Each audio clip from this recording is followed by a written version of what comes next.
All right, sports fans, how's everybody out there doing? William Martin coming at you one more time here on YouTube with another edition of the 300 Pounds of Sports Knowledge Podcast. Now, it's a new year for college football, but it's the same results for the Georgia Bulldogs as they continue to be one of the most dominating football programs in the nation. The top ranked Bulldogs steamrolled the Clemson Tigers out of the ACC today in Atlanta, as Georgia has the look of a team that could make it three national championships in the last 4 years. Georgia beat Clemson today by the score of 34-3. And they turned what was a defensive stalemate in the first half into a second half runaway. The Bulldogs limiting Clemson to just 188 yards of total offense this afternoon, while Georgia's ground game alone counted for a buck 69.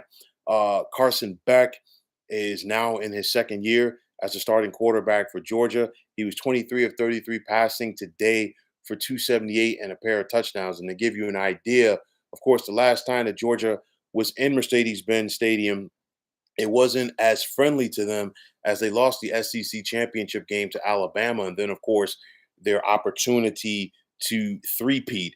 But we saw this Georgia defense. They were all over the field this afternoon against Clemson.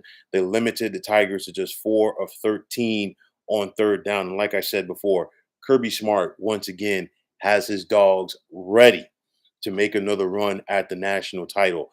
But on that other side of the ledger, it's Clemson and Dabo Sweeney, as unfortunately for them, it's the same old song that has been in recent years. The Tigers are still good enough, okay, to be among the top teams in the ACC. But that gap between them and the heavyweights of the sport continues to increase. Now, I'm not the first to say it, and a lot of people have been saying it, and I've said it in the past as well. But Dabo Sweeney might not want to do it, but his not embracing the portal is really hurting this program. You look at it, Clemson has really lacked the explosiveness in recent years at the skill positions on offense, and more it's showing. They haven't had that dynamic quarterback since Trevor Lawrence. They really haven't had those dynamic receivers in quite some time either. Defensively, they're good enough to hang, but at the end of the day, you got to score points with people. So this is a bad loss for Clemson. Not the way that you want to start your season, okay? But the silver lining is it's a non-conference affair. You still have an opportunity to get back on track. And of course, if you're Clemson, you've got that showdown in Tallahassee with Florida State on the 5th of October.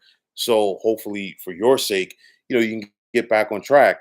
But keeping on that path, you think back to it a couple of years ago. Oregon faced Georgia in Atlanta, and they got dominated 49-3. And then Oregon got on that roll, and of course, they were one of the top teams in the Pac-12. They were right there in contention for a playoff spot. So if you're Clemson, you got to get it going. But again, it's the same old song. You got to get it going on offense. On the flip side for Georgia, they've got that showdown in Tuscaloosa in a couple of weeks with Alabama. And you're looking at this Georgia team. It's one of those. I still think they are going to be one of the teams to beat in the SEC. I got them as my national championship pick. Of course, things are a little bit different this year for Georgia. Road games with Alabama, the meeting with Texas, the meeting with Ole Miss. But nonetheless, this Georgia team will be tested this year. But I think these Bulldogs will be up for the challenge.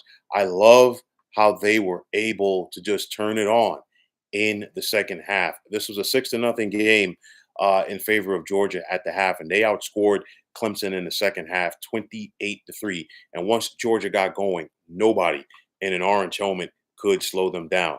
So for Clemson, let's see if they can get back on track. Like I said, non-conference affair. They're still going to be a force to be reckoned with in the ACC. I do believe that.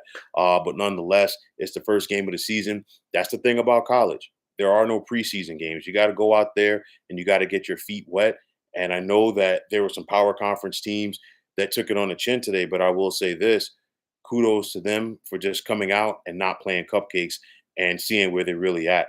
Clemson, they took a big swing at Georgia today, Of course, it didn't work out, but let's see how the Tigers bounce back. And like I said, these Bulldogs are going to keep on rolling. So, folks, that is going to wrap it up. And as always, I want to take this time out to thank all of you for tuning into the 300 Pounds of Sports Knowledge podcast here on YouTube. I want to take this time out to thank all of you fine folks out there for tuning in. And if you haven't already, please feel free to subscribe to this channel. Now, if you're on the X, formerly known as Twitter, please feel free to follow me at 300 Pounds of Sports. And like I always say, if you follow me, it will be my pleasure to follow you right back. There's also the sports discussion group on Facebook at the Sports Depot 365. Now, you can check it out. Drop a line and be a part of one of the better sports debating sites going on social media. So, once again, fine folks, my name is William Martin, and I'm signing off. And I'm saying take care and have yourselves a wonderful day.